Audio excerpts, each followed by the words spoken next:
Can you hear the music? Yeah, man. Oh, man. This shit gets me right fired up. Just pumped. Good tune.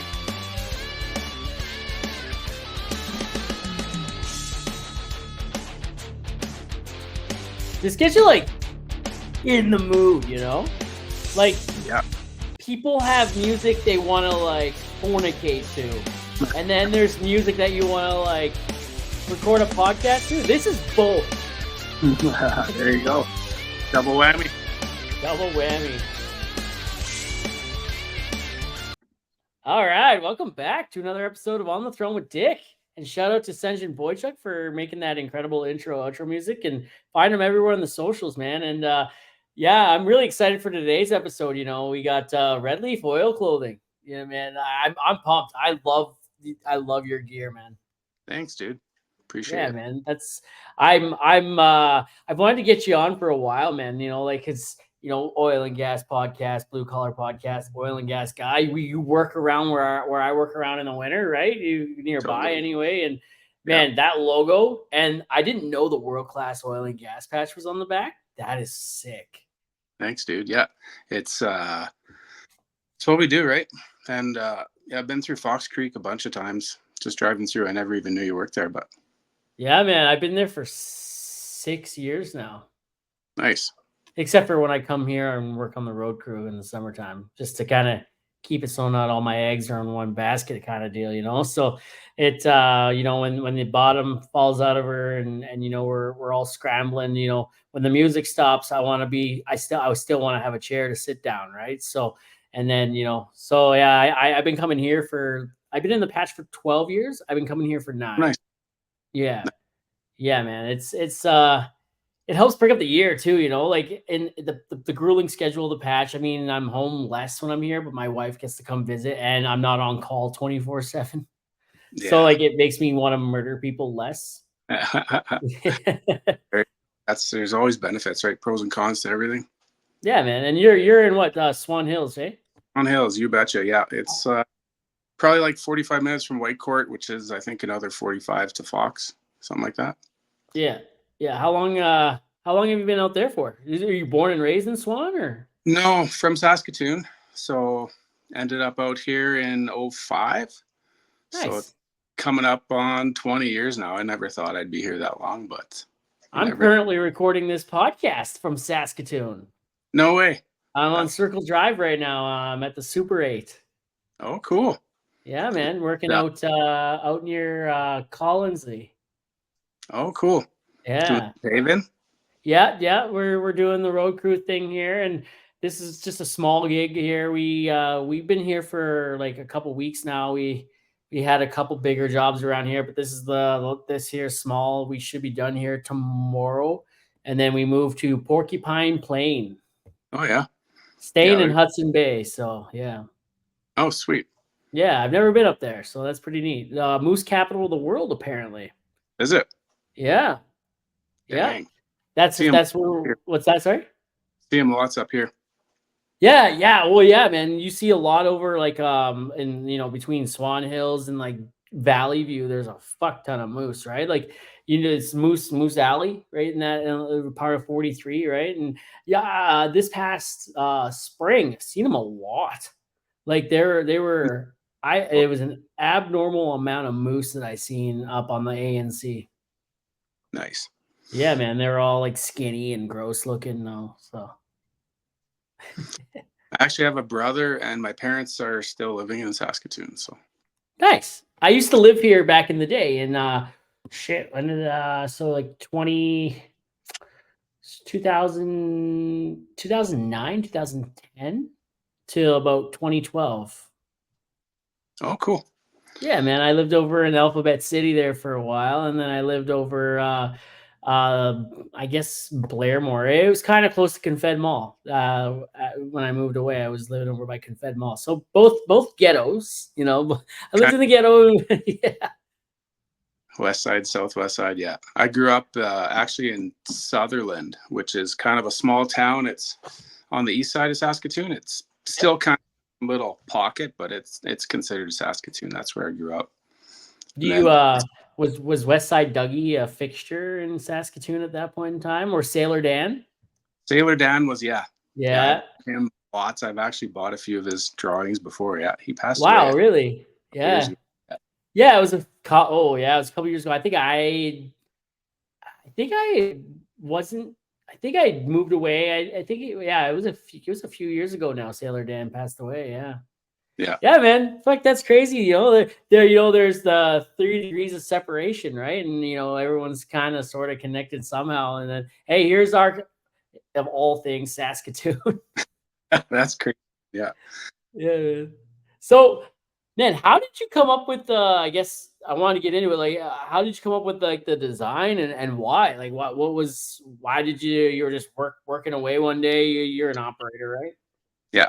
You're an operator. And you were just like, hey, you know what? I got to make some clothing here. Yeah, it's like 15 years now. I think I've been operating. Did a few years service rigs before that. But as a field operator in the bush, you're driving around, checking wells, checking facilities. So a lot of windshield time. You get at least 3-4 hours a day of just driving from site to site and listening to music or whatever, staring off into the trees, and just your mind kind of wanders and you just start thinking about what you're doing and how the oil field works and what it does for the country and all that stuff. And Yeah. I don't know, I just, for some reason, just the oil dripping and the maple leaf was it. Yep. Yep. So No, and man, it's a badass logo, dude. Like I love that, thanks. And like you said, you get a sense of a feeling for, you know, what we do or what the product, what the resource does for our country, right? And that's, dude, you get a real sense of pride when you stop to think about it, right? Like, when you first jump into it, you're like, oh yeah, I'm going to make some money, and you're doing your thing, and then it becomes about the camaraderie after a while, and then it becomes about the lifestyle, and then I don't know how many people actually get a real feel for what they're actually doing out here, right? Like it's pretty cool when you stop to think about it, and you have that surreal moment that like what we're doing is we're basically keeping the lights on and keeping the country going. Yeah, no, it was kind of crazy for me too. Like coming from Saskatoon, there, it's the prairies, right? And you basically think about what you see or what you grow up around. So, like my grandpa was a farmer, so think about farms and all that stuff. You got a connection to it, and it's familiar. But same kind of like what you were saying. I moved out for work and trying to make some money, and got on the rigs, and it took quite a while, like quite a few years before it really clicked in what we were doing and what these wells provided and all that stuff. So it's definitely like I don't blame the average person for not getting it. It's if they're not around it, how do they know, right? Yeah, absolutely. And yeah, you're talking like the people that don't work in the industry, right? The average person.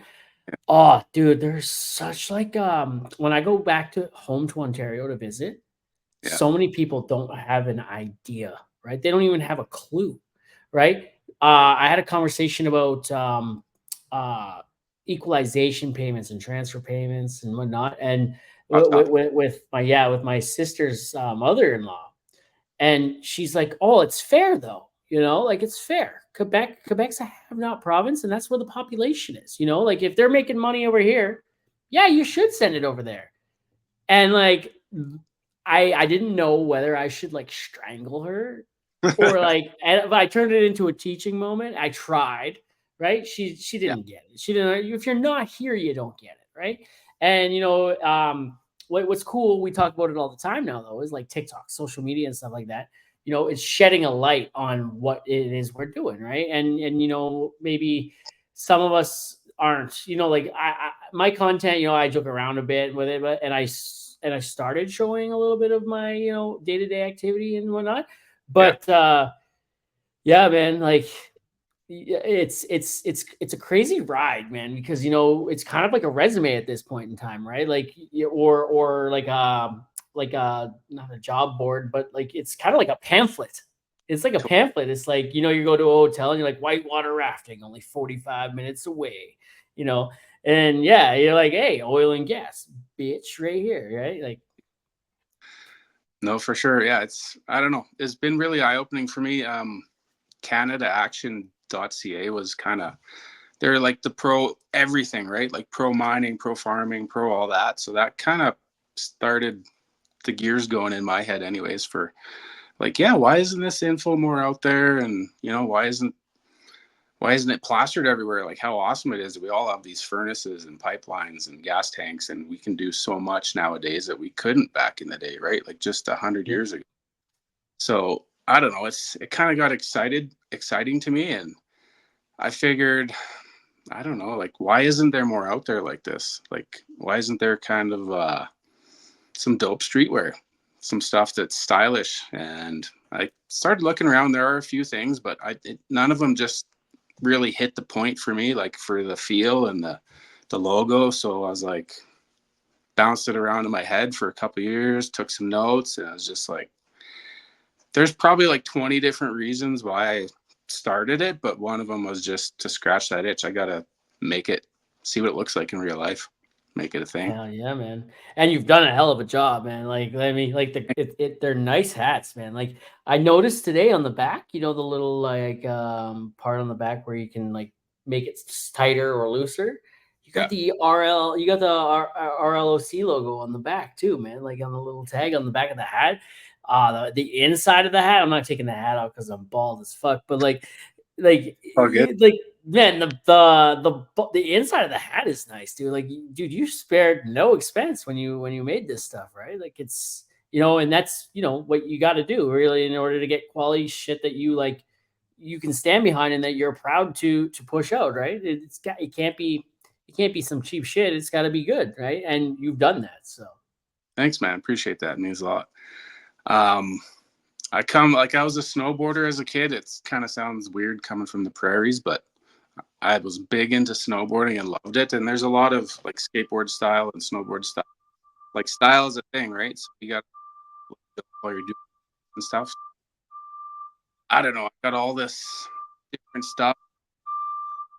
Ones that they have features and everything. So try and get some of those features in on my stuff. I like this about that hat, or I like the trim on the lining, and it's like it's got to be like custom, right? like Hurley and Burton and stuff like that, right? Like snowboarding, you're talking snowboarding, right? So like, Yeah, I don't know if Hurley is it, but Burton and yeah, Burton's a big one. Yeah, yeah, man. No, that's I don't know if you can hear the horns going off in the back. I wasn't sure So if you or me, but I yeah, it's the windows open. I'm at the hotel and everyone's coming back and they're all just like, like Back I got outdoors. back here and yeah, man. Some people are like, going out for dinner or whatever, and they're back in, and someone set off one of the car alarms out there when they were doing it. So Oh yeah, yeah, man. So what is like this hotel room is nice. This is a nice hotel, right? There's a king size bed and stuff. It's a beautiful hotel, but like I could be put in the most ghetto hotel ever, right? Put cockroaches or whatever or bed bugs in there. You know what? Like that does. If I can park off the door of my room, I'm happy.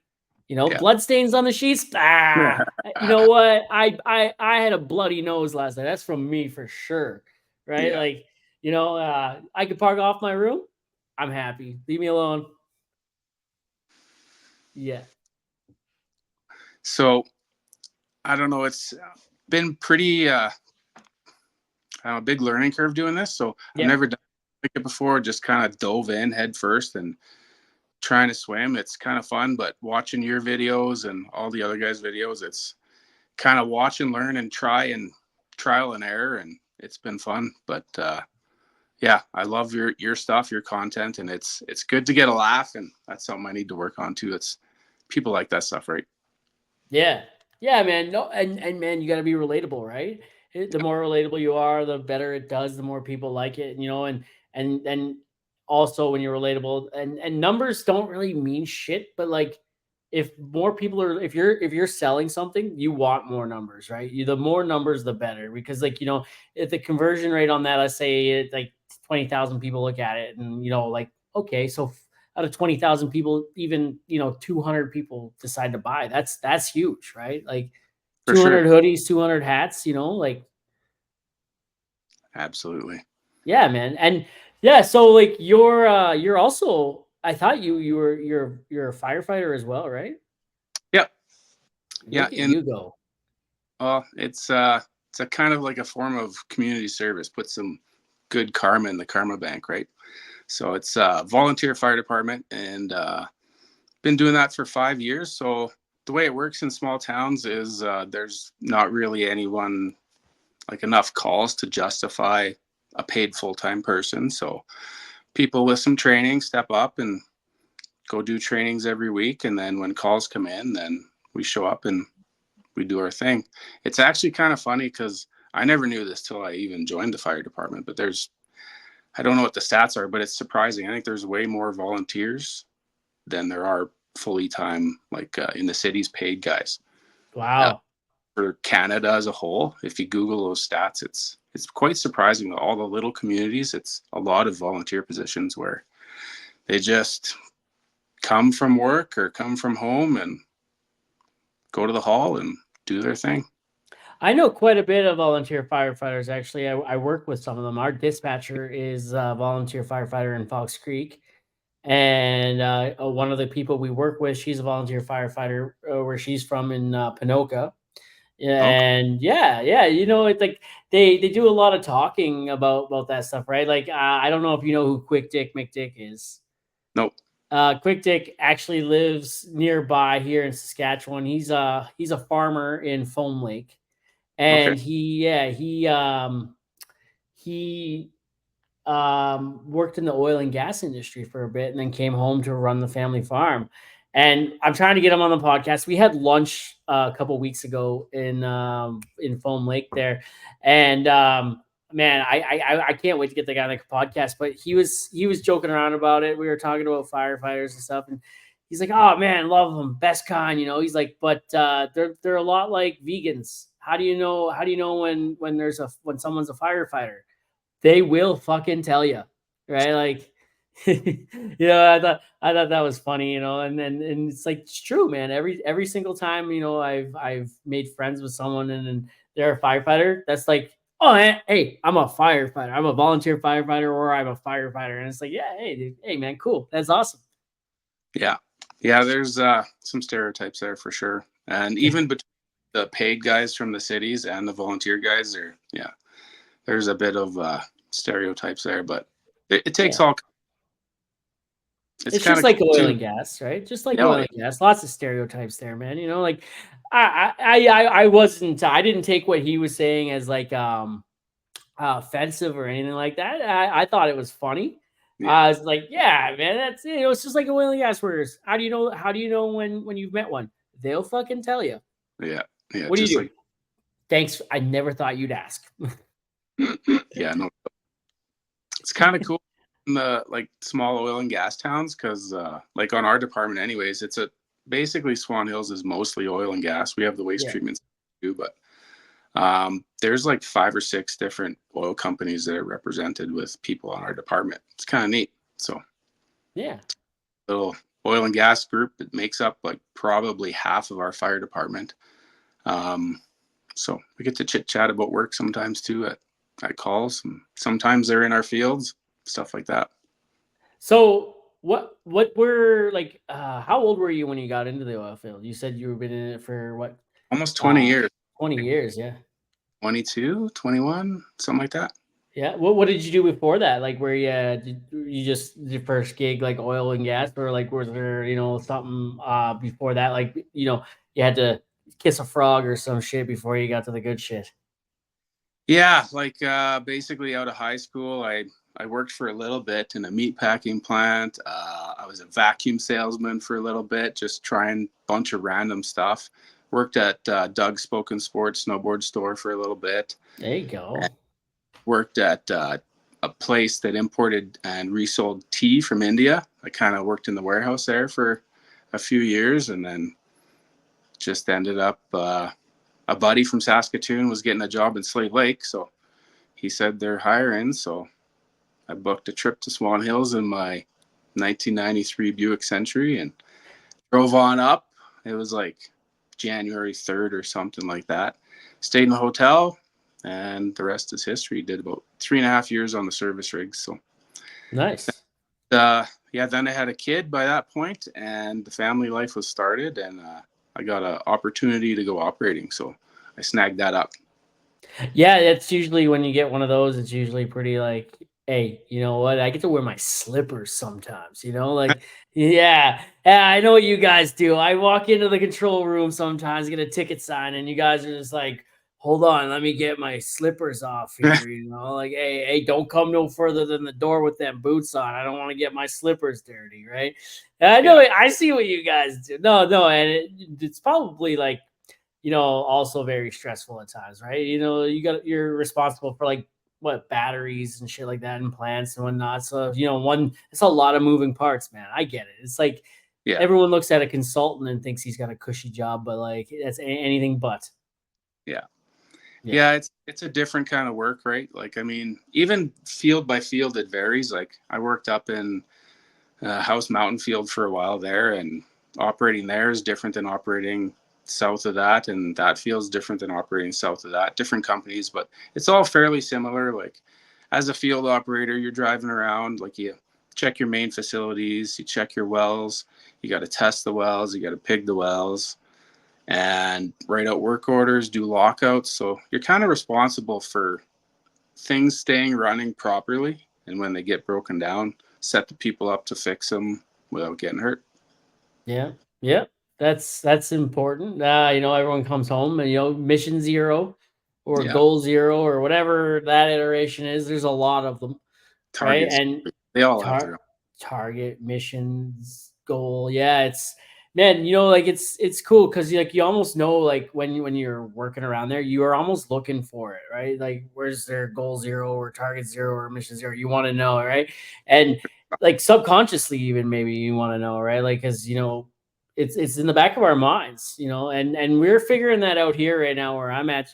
I've been here for 10 years just about, and we did a lot of good things with like safety wise when I first started here, and maybe it kind of went to the wayside a little bit, where we're like, all right, we're all like really familiar with each other and we all know, so it's like, all right, well, we'll do away with this, do away with that. Well, over the last couple of years, you had a lot of new faces come in, right? A lot of old faces leave, right? And there's been some issues. There's been some incidents, I guess, and it's like, oh man, how do we mitigate that, right? And then now in the safety meetings in the morning, I put my hand up and I'm like, hey, this is what we do in the oil patch, right? We have a big safety meeting and on a frac or whatever, everyone takes turns, so someone from each group takes a turn saying, hey, this is our hazards over here.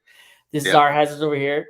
And, we implemented that. And, for the longest time, it was one person did the FLHA and then you just kind of signed it. Right. Well, no, man, like let's all like put it on the tailgate and let everyone have a chance to read it.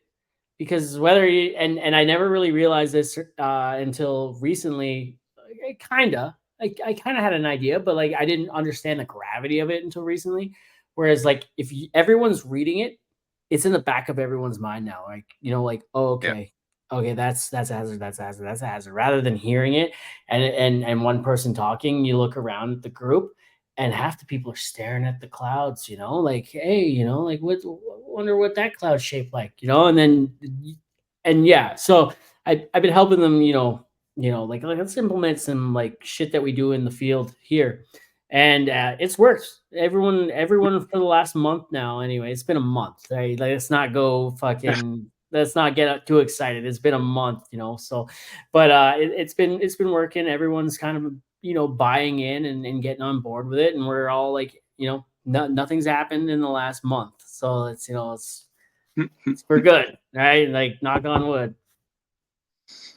Yeah, it's so many different scenarios. Like, even on the rigs, we were kind of doing our own thing, right? And you get to know your crew really well. Yeah. Basically like family. Like when I was starting on the rigs here, it was the service rigs, which is kind of the smaller stuff, as they say. The big boy stuff's the drilling rigs. But service rigs, like we we stayed in the hotel. Like the company would pay, and there'd be two of us in one room, two of us in another room, and travel to the grocery store together and spend all day together and do our paperwork together. And there was that continuity or whatever. Like you get gelling, but other scenarios where you got a bunch of random people showing up all the time, it could get hairy, right? You know, don't know where their heads at or whatever. So. Yep. Yep. No, 100%, man. And I remember working in the oil sands in Fort Mac in 2012, 2013. They were bringing in all them um what did they call them? I can't remember what they called them. They were temporary foreign workers, TFWs. They're bringing Okay. in the TFWs, yeah. And a lot of them couldn't speak any English, right? And they were from countries where they worked in the oil patch there, but safety was kind of not really a thing. And that's when you start getting a sense for, like, the oil and gas industry here, and how we are the most regulated oil field in the world. Like our safety and our environmental, and you start getting the feel for it when you start working with other people from all over the place, right? And some of the shit they do is like, whoa, whoa, whoa, man, back up. Hey, I like where your head's at. You want to get it done. I want to cowboy it up too sometimes, but I'd like to go home, right? So, yeah, and yeah, man, you get a real sense of where we're at, and how far ahead of the game we are. Yeah, it's kind of tough seeing the oil and gas name dragged through the mud in the news and all that stuff when you know that stuff, right? Like Yeah, we, as an industry in Canada, we are world class. That's where the world class oil and gas tagline came from. Like it's been bouncing around my head listening to the radio, and it's like, I don't know, man, we're doing a pretty good job. yeah, 100%, man. Man, did you seen that picture I took in front of the rig there last year, or last winter, with the oil and gas, like world class oil and gas logo there? Man, I had to get that. Like when it said world class oil and gas, I'm like, all right, I got to get that, because I didn't even wear it because I was cleaning tanks that day, right? And I didn't want to get it right fucked up. So, like, I worked all day, and then just before we left, I put it on, and I'm like, hey man, take this picture. Right. And then I took it off because I smell like invert, and it was just like, no, I don't want to get this. I don't want to fuck this hoodie up. I like wearing it out. Yeah. Right. So yeah, it's a nice hoodie. And man, like, um that logo, I can't, like, it's amazing. So, and I like what you're doing with the patches too. Thanks, man. Yeah. Came from buying about 50 different hats or 100 hats over the years, right? And picking what you like. Yep. Yeah. Yep, that's when I had my own merch line, right? And like nothing serious, just like, we're just, fucking around, and I got the Camp 10 logo on there, Camp 10. And then, I got a couple other things on there. How many hats did we have to fuck up to get it right? You know, how many hats did you like have to throw away?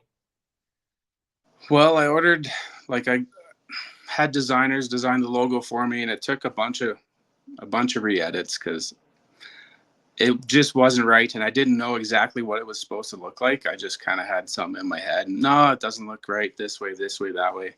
So by the end of the weeks or whatever of getting the logo right, then tried about 5 different suppliers with 5 different hats this way, that way, and Yep. not cheap to do, but finally picked some ones that were like, yeah, this is good. This is good. We'll go with this. Yeah, yeah, man. Like, and good choice, by the way. Like, that feeling, because when I had this designed, and on the back I got the cartoon face design. Oh, Like, what's that? nice. Yeah, and when you send away and you ask someone to do something, and it's just, all right, it looks good, but like, I don't think that's the one yet, right? Then they redo it again, and I'm like, that's cool. Like this year, man, the blue hard hat wasn't on there at first, and the mustache wasn't quite like that. Yeah. And then I'm like, man, I wear a blue hard hat. Can we put the blue hard hat somewhere? And then, at first I think he threw it on the tee, and I'm like, I don't like that. Right? Like, it's cool. I do like it, but it's not singing to me yet, right? And then, he puts it on the D, and I'm like, yes. I'm like, that looks sick, right? And then, you know, the mustache, we went through a couple different colors of it. And I'm like, all right, you know what? That looks good. You know what? I like that. That is singing to me. That is beautiful, right? And Yeah, yeah, dude, like it's your baby, right? You gotta if you gotta look good, feel good, right? So you know, you're putting your baby out there. You want other people to like it enough to pay for it, right? Like you're that's asking people to drop their money on it. 100%. Yeah, it's a fine line too. Like you could go on forever, but you got to say, am I wasting my time, or is this going to work out? And then yeah, it gets closer and closer, and then you go. But there's so many designs I have in my head too, but like the main one's always going to be there. Yeah. But it's, I don't know. I like looking at the Trollco and like Dixon and Burton and like all those other companies, and just it sparks creativity, right? Yep. Yep. It, Troco like came up with like a fucking badass idea, man. That worked out so well for them. yeah. I actually worked with one guy a couple years ago who said he knew the guys that started it over by, I think, Lloydminster area maybe, but I think they're just really big in the States now, right? Yeah, yeah. They're from Alberta originally.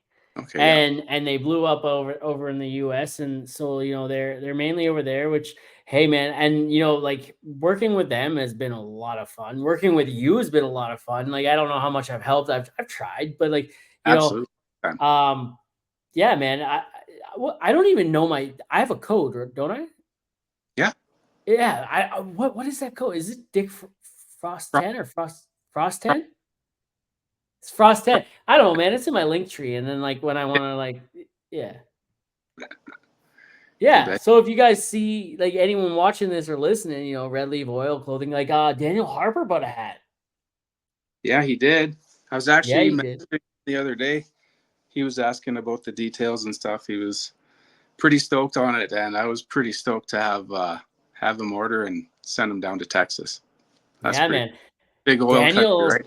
Daniel's a stand-up human being, man. What a gem of a person, man. Like I Yeah. don't know, did you listen to that episode of the podcast?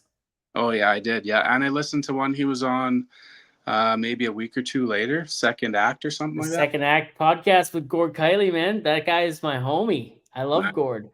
Gord's Yeah, amazing. episodes. What's that? They were both really good episodes, and I checked out Daniel Harper's music too. I like that stuff. It's pretty good. Yeah, he's got some good music. I enjoy Oilfield Man. That song sings to me, right? Because you know, like, hey, just 18 years old, you know, lost, no direction. What am I gonna do? What's a boy to do? You know, and you know, so you headed for the patch, and the rest is history. You know, like, Mama didn't have the cancer, but like, you know, Yeah, same shit. absolutely. Yeah, it's kind of like what I did.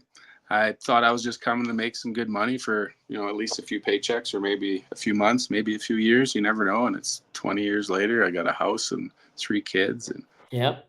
this is home. Yep. I actually got into the oil and gas industry. So I was living in Saskatoon. I was working at Leon's Furniture and in the warehouse making 13 bucks an hour. I didn't move across the country to make 13 bucks an hour, right? So I was like looking at it, didn't know anyone in there. I was looking for an avenue, right? I was trying to open doors, just talking to people. And then one of our delivery drivers, he got laid off. He worked on the rigs and he got laid off. And he comes in and he's working the delivery truck and we get to talking. He's like, yeah, man, I just come from the rigs, right? Like, you know, this money sucks, you know, but whatever. I need to pay the bills. And we're Yeah. talking. I'm like, man, how do I get into this? And he was explaining, you know, H2S ticket is your main thing. Back then it was H2S. You didn't need your CSO or anything like that. First aid wasn't that big. Just get your H2S and you get in the door, right? So I'm like, okay. So I booked all these tickets and I got my H2S, and then I'm like, well, now what?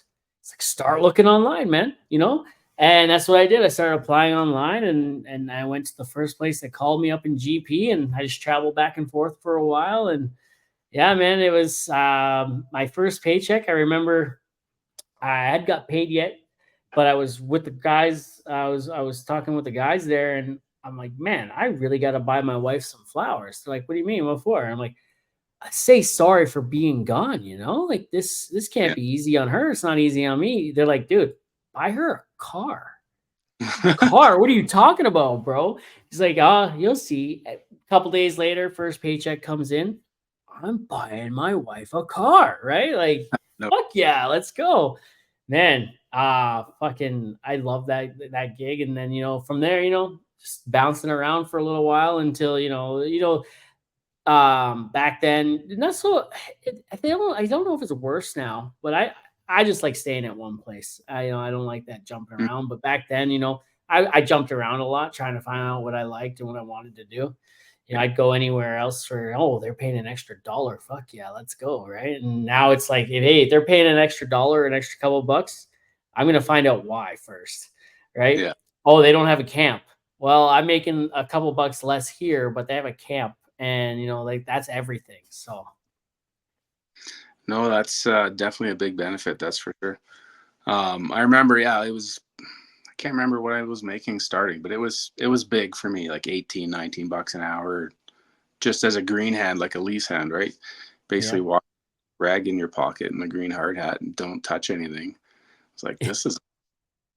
And then after a few weeks or whatever, you get on the rig floor and start running Yeah. with whatever and stabbing pipe. It's I don't know. The rest is history. Is about a year, and then I was up to stick working training as a derrick hand, and that was pretty exciting. I did almost 3 full years of that. So that was enough. I froze myself many times. I remember the one time up in like we were our rig was a skid rig, so the pump was on a skid. It wasn't on a truck. Yeah. And double triple, so double tubing, triple rods, so two joints of tubing at a time, three sections of rods. So I remember the one day up in the rod basket, and my nose was running. It was minus 30 some, and just leaning down, and I had a snotsicle that broke off my nose, fell, and then broke, like shattered on the monkey board, like on the diving board. 60, so snotsicle falling from 90 feet to 60 feet and breaking, and I'm like, man, this is, I don't know how long I can do this, right? Yeah. Yeah.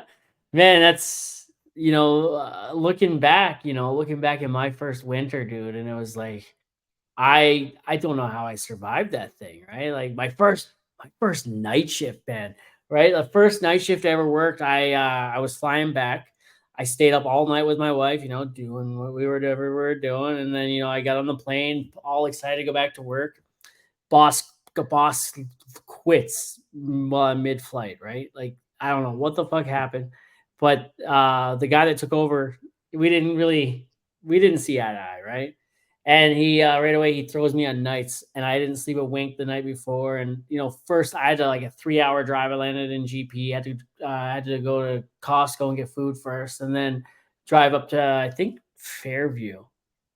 Oh I think it yeah. was Fairview, and we went up there, and my first night shift, man. He threw me in a piece of equipment. He's like, "Don't die," right? I was like, "Oh shit," right? And like I woke up, I fell asleep in the skid steer, right? Oh, oh, And I was driving, and I woke up, and I had pushed a belt like 10 feet over. I'm like, "Oh shit, man! I don't know what the fuck's going on," right? And then I got out, and then I was like, I was shoveling some shit underneath something, and I was there for a long time. I know that. And the guy up in the tower, he noticed too. He's like, "Man, you were there for like 2 hours. What were you doing?" I fell asleep underneath. I fell asleep. I was on my knees. It like in minus 40. I was in my knees, just like I was oh, in a one piece a one piece like winter suit. It was yeah. good to like minus 70 or some shit like that. And I'm just like I was warm, right? It was minus 40 and I was warm, and I fell asleep right there. I'd never worked a night shift before in my life. Right. That Nights was are. crazy, man. Yeah, dude, like it's wild, looking back, right? Like, you had that look of like bewilderment and awe and everything going on around you. You were so wet behind the ears, right? And now, like so many years later, you see a new guy come in just staring off at everything, and you're like, yeah, I remember that feeling, like, Yeah, hey, snap out of it. We got shit to do, but like I remember that. It's kind of cool. It's kind of cool to see in other people. it is. Yeah, it brings you back to the days when you're just looking at the old guys saying, what are these guys thinking? Why are they staring at me? And now your tables have turned. Yep. Yeah, man, absolutely, absolutely, dude. Hey, do you know what viscosity is? Sure do. Yeah, what's viscosity in your own words? Uh, the flow of the liquids. Yeah, sure. So where I'm going with this, the podcast is sponsored by the Mudman. And the Mudman deals in viscosity. He deals in the thickness of your load, right? Mm, So like, hey, how thick is your load? You got a thick load? You heck might want yeah. to see someone about that. But so the Mudman, for all your drilling fluid and laboratory testing equipment needs, he's taken he's taken like the complications out of, or he's made it more simple anyway. He's taken the guesswork out of testing the mud and whatnot, and it's all digital and shit. It's so cool, man. It's really cool to see his stuff and listen to him talk about it and where he came from. And shout out to the Mudman, www.mudmanmarket.com. And if it wasn't for him, man, I'm blown away by this. This would be the second episode we record on the laptop, and the mic, the headset, and now the laptop, because of the Mudman. We're able to put the phone down, get off the phone, and it looks cooler on here. It sounds better, man, and that's all possible because of the Mudman. So shout out to him. Heck yeah. Where is he work out of? Is he got? He's out of Calgary. Oh, sweet. Yeah, man. He's a solid individual. Like, I love that guy, man. I knew him before I started the podcast. He found me on the social media, and he was watching my stuff. And then he brought a bag to my house one day. He's like, hey man, my shop is near your house. I lived in the southeast of Calgary at the time. And he's like, my shop's nearby. And he brought me this big bag full of Mudman shirts and hats. He's like, give these out to the guys, and stickers, right? Give these out to the guys whenever you see one and stuff like that, or see someone. And I did. I tossed them out to everyone. I'm like, here, man. Right. And then, I've kept some for myself, right? I'm like, man, this is a badass logo, right? Why not? Yeah, he's got another logo. It's like the John Deere logo. Oh, The yeah. color scheme of him pouring mud into the Viz Cup. Nice. It's really cool. What was I gonna say? I think it was a blue hat you're wearing of his too. It's like a baseball logo. Yeah. That's yeah. It's like a camo hat. Oh, okay. The blue shirt. I got a blue shirt with the baseball logo on it, and then I got the camo hat with the baseball logo on it. Yeah, like the MLB logo. Yeah. Nice. Man, I think that's his original logo, and then he moved over to the John Deere one afterwards. He's just like you, ideas twirling and twisting in the mind, and yeah, it's pretty cool actually. I like what he's doing. I like his ideas, and I like his vision. It's really neat. Nice. Yeah, man. Where do you see I just call it Rloc. Where Yeah. where do you Yeah, that where do you see Redleaf going over the next, what's your 5-year outlook for the brand? Basically just going one step at a time, getting new designs. I have some in the works already. I got some Yep. t-shirts made with some different logos on them. Probably going to do some different style hats with some different logos on them too. And then just slowly building my workspace at home here, creating more content that way, and kind of having like a set office with set stuff to just ramp it up slowly. I love that. Printer, add in computer, and maybe start making some of my own stuff. Like usually I get a lot of it made through print shops or small custom places, but maybe start doing some of my own stuff. It's one of those things that just takes time. Got to learn everything, and it's mostly in my spare time right now. So busy with everything, right? Like work, a family, fire department, all that stuff takes Yep. it. I don't know. It's just a message that I think's pretty important. So should get it out there. I hear that, man. Busy, 100 hours a week at work. Fucking content creating. I haven't done much of that lately. I've been busy, been flat out. Husband, father, Yeah. Podcasts, I'm right now, I've recorded every night this week almost, right? Trying to stay ahead of the game, right? Like, I never know when I'm going to be too busy to record. And if, all of a sudden we get to a Tuesday or, where we come up to a Tuesday, the podcast drops every Tuesday evening. We come up to a Tuesday and I don't have an episode recorded because the last couple of weeks have been stupid busy, right? So I try to stay like a few weeks ahead of the game, and so when I put effort into the podcast, my content suffers, and then I let it go, and then over the course of the last couple weeks, 4 years into content creating now, like it takes its toll too. Do that way, it's a lot of work, right? So I've been watching movies. 4 years, man. The last like 7 months, 7 months, watching movies, hanging out with coworkers after work again. I got into twisted teas over the last like couple of weeks, man. I had no idea they were that good. Been having some twisted teas, been hanging out, just doing something other than social media because I noticed, the further down social media I went, the less social I became. And it was, out, it's there's more to life than that anyways, right? And finding that happy balance, we're there. I put out 1 or 2 videos a week, and like I don't get time to scroll lately, and so yeah. Yeah, it's a struggle, man.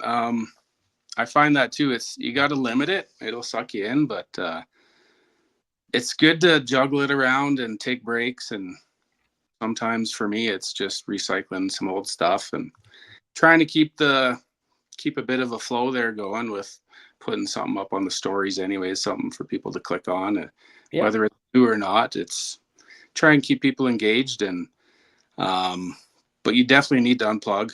And I love doing that, like going out and just not doing anything with my phone for the whole day or the whole weekend. Yeah. Also going camping, all that kind of stuff. You definitely need that. I like Swan Hills is in the bush. Like there's been a little bit of logging around here, but it's pretty thick bush, kind of like Fox Creek. So Yeah. there's everywhere, and we love going out, taking the dog out in the bush and the kids, and going snowshoeing in the winter, whatever, hiking in the summer, and it's pretty rejuvenating, like just in the big boreal forest, which is Yeah. like a therapist kind of, it's like a refresh. Yeah, man. I totally agree 100%. When I noticed when I went home, oh geez, for the long weekend here that just passed. When I don't know if you have an iPhone or not, but it tells you how much screen time on Yeah, Sunday night or Sunday morning, it yeah. was down like 45% week over week. I was like, yeah, all Nice. right. Less time on the phone, still 8 hours or more. We're like still down 45%, and then this week will be even less, because I'm not recording the podcast on the phone anymore. Oh Right. yeah. So, I'm just moving away from the phone, and I'm still plugged in, but like just not on the phone. You gotta do what you gotta do. I think it's pretty awesome, this podcast you're doing and how consistent you are with it. It's refreshing to see, because I've followed, like, podcasts are wicked. Like I've been into them for a long time, and kind of like audiobooks, podcasts. It's a really, really good thing to put on driving around in the bush operating, checking Yeah. wells. Because I don't know, there's no commercials, right? Like, I don't know. I get commercials are just so annoying to me Yeah. sometimes. Uh, I don't know. Podcasts are awesome. Pause them whenever, play them whenever. And the consistency is there with you, which is, I don't know. I love it. It makes you come back, because the guys that are inconsistent, it's kind of frustrating. You get into it and then it's like nothing for a couple months. It's like, but Yeah. you Well, got yeah, to man. Yeah. What was that?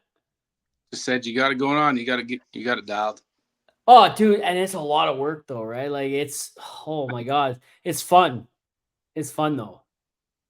You Is it a know? lot behind the scenes, like time wise, after you record, or? Yeah, so there's reaching out to people, right? I can reach out to like 4 or Yeah, 5 people a day or a week, and then 2 get back to you, 3 will read it and just ignore, and then the 2 that got back to you, one of them's like, "Well, when are you available?" And then It's like not for a while. So then, it's like, okay.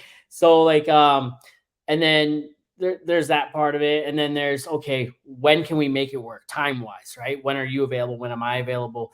Oh, hey, tonight, I have to cancel, and it's like, that's all right. And then a lot of it's a lot last minute, right? A lot of it's like, hey man, you want to do a podcast sometime? Yeah. When are you available? 20 minutes. Let's go. I like that. I love that shit, right? Like last minute. Well, the schedule, right? Our work schedules, or you never know. So take advantage while you have the time, right? And then, yeah, then you spend an hour, hour and a half, sometimes 2 hours recording. And then, when you get closer to release day, I put out teaser trailers. And so then I gotta go back and listen and pick out what I like. And then I put it into CapCut and I shrink it down, I edit it, I add things to it. Then I distribute it out to the different platforms. And then, and then I gotta pick another trailer because there's 2 or 3 per, right? And then this past week's one, I was so busy I didn't get a chance to put one out, right? And then sometimes it's Tuesday afternoon, you're at 3 hours until the podcast drop, and it's like I haven't uploaded it yet. So wherever I am, it's like, okay, click upload, it's done, good, right? We're good. And then also working in small towns or up north or in camp where service is shit, right? I can't always upload the YouTube video because 2 hour long, hour and a half long YouTube video takes fucking hours to upload on shit service. Days, like a day sometimes. So it's like, I sometimes I can't do it. The last couple of weeks I was in Bigger, Saskatchewan. I was in Unity, no cell service there really. Come to Saskatoon, 4 or 5 weeks of the podcast are all.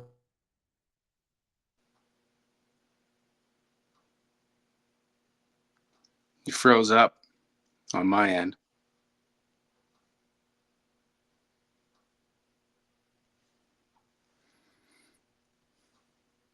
Still there?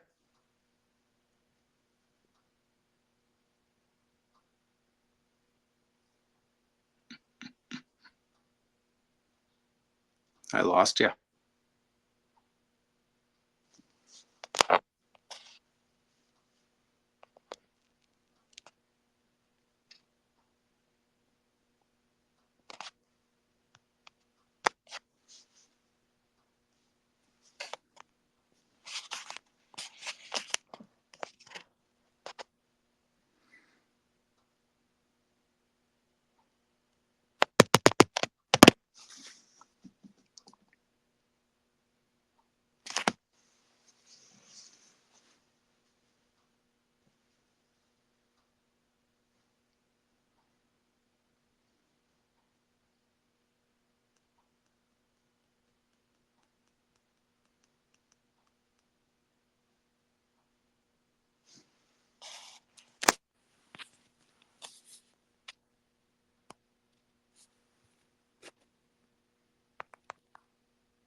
Hey there.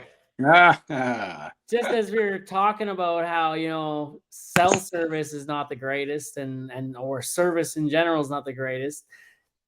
Fucking the hotel Wi-Fi kicks me off. Hotel Wi-Fi kicks me off as we're talking about it. Yeah, that's hilarious. And that's another thing, right? With the laptop that's gonna help.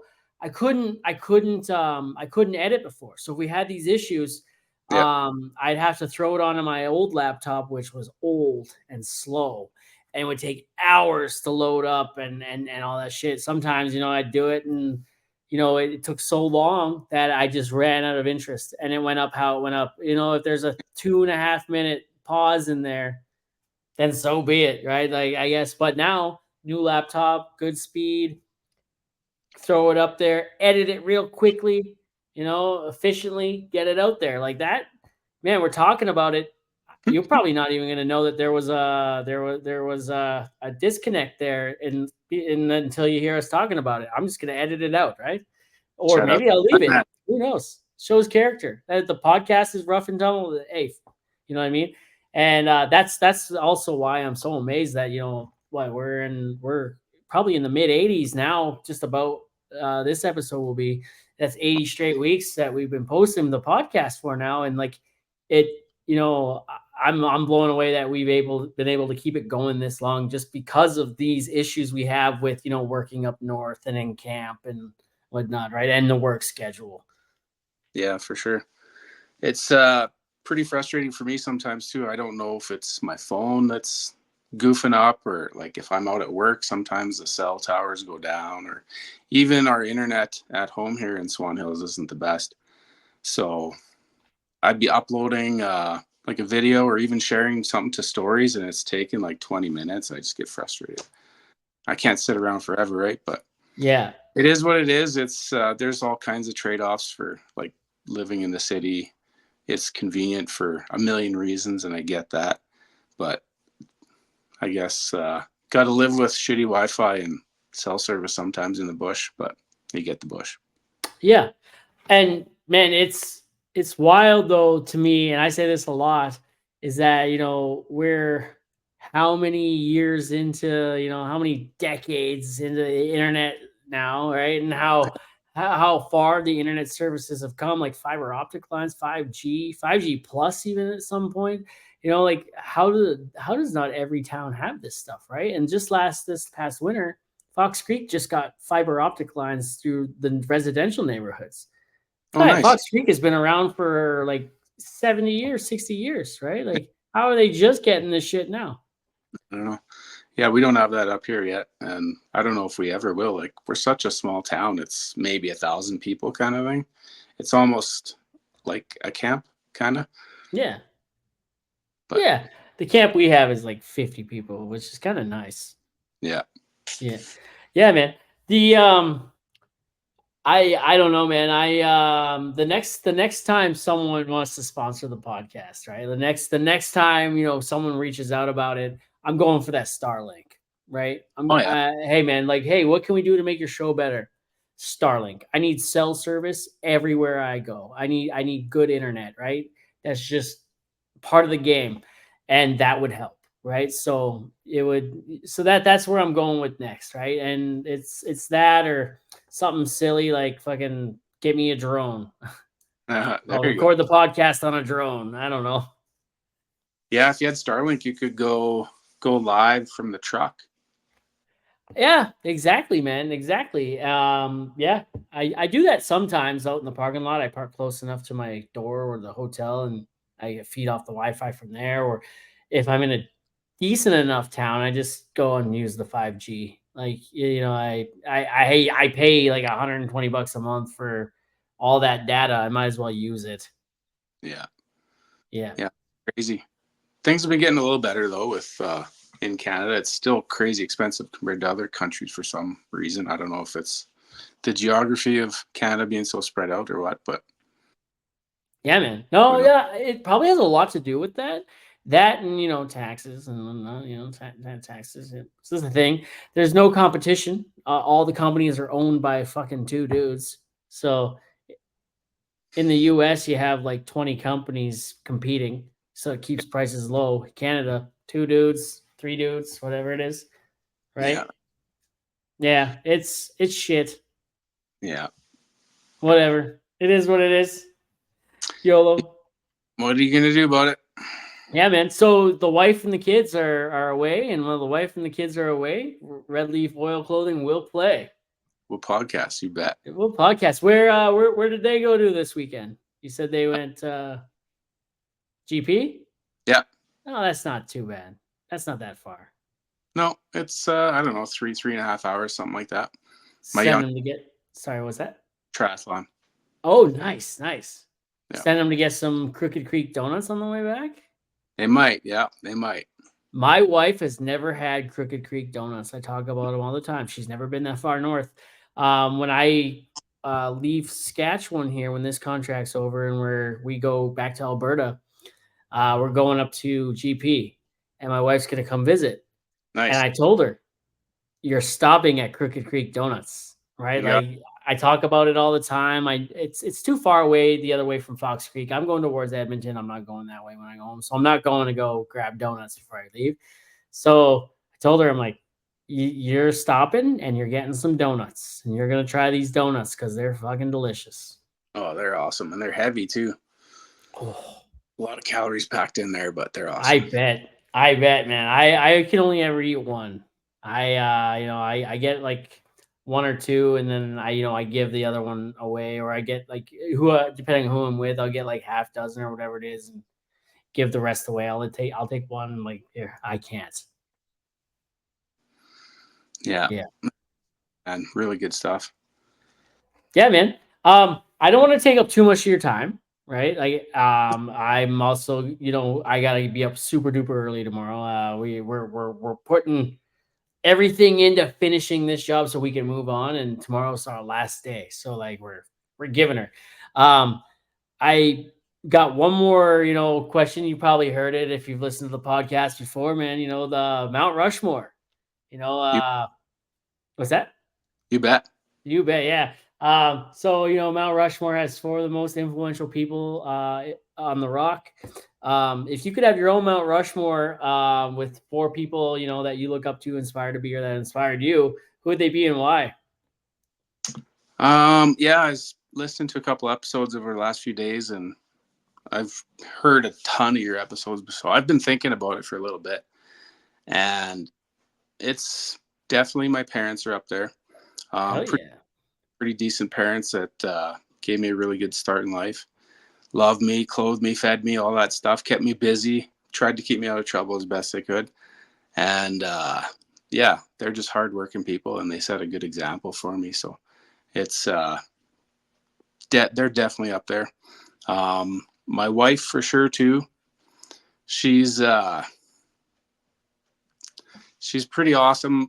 I don't even understand how she can see more in me than I can in myself sometimes. Yeah. Like it's wild. Like I don't even clue into it till a year or two later, some of the things she says, and it's just like, thanks. Because guys aren't easy sometimes, especially when we're still growing up ourselves, learning what to do, what not to do, and how to not be a dick. But And with mental health, like the last, few years, we've come a long way with that, but we still have a long way to go. But my wife, same. She sees more in me than I see in me. We've had that conversation lots. Like, hey, why did you stick around? We've been together almost 20 years. 20, yeah, just about 20 years, married for 11. And it's like, why are you still here? We were like 16. Why? Like, I was dumb. Like, why? And she's like, well, I saw something worth sticking around for. I couldn't wait for you to see it too, right? And it was like, damn, like, fuck. that's pretty special. Yeah. Yeah, man. And it's amazing. I was just around, I was just hanging out because I was getting laid, I was like, fuck yeah, 16, 17, woo, fuck yeah. And she wasn't in it just for that. So yeah, good for her. Yeah, it's pretty amazing. It's pretty blessed, I guess. Pretty lucky for that. Hell yeah. And then we got 3 kids together, and they're amazing kids. And she's just such a good mom too. She's for sure right up on there in the Mount Rushmore. Um, feel pretty spoiled. It's pretty awesome. The kids are up there too. Like I was listening to that. What was it? Rock Steady the other day. Oh yeah. Yeah. Into your episode with him, and he said his kids, and I never really thought of that, but I totally get it. Like you have kids too, and it's mine are a little older, but it's wild, man. They say that like they teach you more than you teach them, and it's kind of true. Like they need you to become like a dad or whatever, and there's no manual, but you just go with it. And Throw that manual in the garbage, even if there is a manual, man. oh yeah, no, Like, it's a definitely give and take with yeah. the yeah. My oldest daughter, when she was born 5 weeks early, and she was super calm and chill. She slept a lot, and she was just a really easy kid. And right until my youngest was born, super easy kid, right? And when my wife's like, "Oh, I'm pregnant again," and it's like, "Oh, fuck, we got this. Fuck, this kid's amazing. We got this, right? It's fucking easy." The kid came out with a whole new book. Just like when you thought you had it all figured out. No, no, no, no, no. You throw that book away. That book means shit, right? Yeah. Like, nah. It's she's my youngest is as my oldest made me a parent and taught me how to love something or someone beyond anything imaginable. My Hmm. youngest has taught me patience and how to just like relax a little bit and take a breather, you know. And sometimes I don't always do it. You know, I the other day I accidentally pocket dialed someone. I had the screen open and I accidentally pocket dialed one of my friends. Corso Chris actually owns the Sour Moose, the candy store, and it was chaos in my house when that phone call went out. Right, my daughter was losing her shit looking for a shoe, and my oldest was, and the youngest one hit it on her. So she's just like laughing, like you know, like trolling the shit out of her. And my oldest is whining. And she sent me the voicemail that I had left her. It's 27 seconds of me just being like, shut the fuck up already. Shut your fucking mouth. You know, like, and I Yeah. was like, yeah, that wasn't my finest parenting moment, and I'm sorry. She's like, I'd be lying if I said I never told my kid to shut the fuck up. Right? Like, and it's like glad we're all on that page together, you know? Like, Yeah, I got a couple teenagers now, and it's, yeah, I remember being a teenager and remembering the frustrations that I gave my parents, and it's real, man. Yeah, seeing it from the other side's kind of funny, but frustrating too. But it is what it is. It's all good. we allowed our kids to have a lot of leeway and a lot of freedoms, and I don't care what they say. It's funny when they swear, right? Like it's funny. And I taught my oldest and my youngest that when my wife's giving them shit, I'm like, just tell her, get off my dick, mom. Right. And they started saying that a lot. And like the window to the car was open the other day, and my daughter like yells outside, "Get off my dick!" Right? And I was like, all right. So we started like reeling it in a little bit, right? Like, hey, whoa, my oldest and my youngest soon to be will they go to a Catholic school? So it's kind of like, hey, you want to keep going to this school, you shut up a little bit, right? Like yeah, I can't believe I said that and I allowed it to happen, and it's just and then you know you can't get mad at them when they do it and they get carried away with it. That's on me, right? Yeah, My right. wife's getting mad at me, and I'm like, yeah, that's fair. I mean, It's way. Yeah, sometimes yeah, you need to be reminded where you are and like, hey, hey, shut up. yeah, yeah, absolutely, man. Yeah, my kids are up on my rock too with my wife, but yeah, they're yeah, like I said, if my oldest, you know, taught me love, my youngest taught me patience. So Definitely. thanks for coming on, man. I really appreciate you coming on, man. This has been a lot of fun, and we're gonna have to have you back on again sometime. Anytime you drop a new link or a new design, shoot it out there. You know, Yep, for sure, and man. where can people find you on the socials and your website? What's that at? Facebook, Red Leaf Oil Clothing, Instagram, Red Leaf Oil Clothing, and redleafoilclothing.ca or just Yeah, rloc.ca. I It's love easier. that new logo too. The new logo where Yeah, you got all the letters in white. They're just like interlocking. yeah, That just like when I saw that, dude, that was like orgasms for my eyes. yeah. And this got the little leaf tucked into the sea. It's kind of floating there. Yeah. Yeah, I had a guy just It's pretty cool. he nailed it. Yeah, It's beautiful actually. I'll have to I got a couple of those stickers actually. So I'll have to like put it on my hard hat. I got the world class oil and gas on my on the brim of my hard hat. So yeah, yeah. But yeah, man, and if you guys do buy and anyone listening that wants to buy anything out there, use code what Dick Frost or frost, Frost 10. See, frost I head. don't know. I just look at my I You're just look too at my busy. link tree. What's that? You're too busy. Nah. Use code Frost 10, save yourself 10%, man. Like, you know, like it's that easy. Yeah, you bet. Free shipping over 150 in Canada. You can't go wrong with that. Go buy all the hoodies and hats. Heck yeah. All right, man. Thanks for coming on, buddy. I appreciate that. And you know, like thanks for being a part of what I'm trying to build here. It's my baby. So Yeah, it's awesome, man. I'm honored. Hell yeah, man. Thanks, buddy. And hey, stay frosty. Absolutely. Yeah, and that's terrible because I didn't have the music ready to go. See what I mean? Like we're just I don't know. It's That's it's goes, man. interesting. What's that? The way it goes. Roll with the Oh punch. yeah. Roll with the punches, have fun with it. It's not professional. We're all just blue collar guys trying our best, you know. Like I'm not a tech savvy dude, so I'm still learning my technology on my phone. When I had the phone going, it's right there in front of you the whole time. When I'm using the laptop, I got to relearn the technology again, right? So, yeah. Yeah, I'm not too tech savvy myself either, but obviously forced to learn. Yeah, that's true. Whole new editing when it comes to like TikTok and Instagram and stuff. Yeah. All right, man. Thanks for coming on. You bet. Thanks. And Peace. the music this time is whoa.